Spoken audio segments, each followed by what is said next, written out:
அப்படின்னு தான் சொல்லணும். பாக்யராஜ் சார் என்னை சந்திச்சாருன்னு சொல்லக்கூடாது இல்லையா?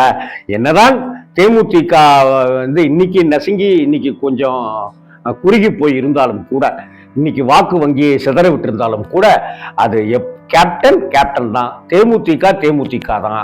அந்த கட்சியோட தாவேகா சேரணும்னு தான் இருக்கணுமே ஒழிய, தாவேகான்ற ஒரு புது கட்சியோட தாவேகா அப்படிங்கிற விஜய் தொடங்கிய இதுவரை ஒரு தேர்தலை கூட சந்திக்காமல், ஒரு விஷயத்தை கூட நான் எப்படி ஓட்டு வாங்கியிருக்க பாத்தியான்னு கூட சொல்லாத ஒரு எல்கேஜியாக இருக்கிற தாவேகா விஜயோட இவங்க போய் சேர்றது அப்படிங்கிறது அது நல்ல விஷயமா, அது கெத்தா, அது கேப்டனுக்கு உண்டான மரியாதைக்குரிய விஷயமா அப்படிங்கிறத ரொம்ப அழகா சூசகமாவே அந்நியார் அவர்கள் தெரிவிச்சிட்டாங்க.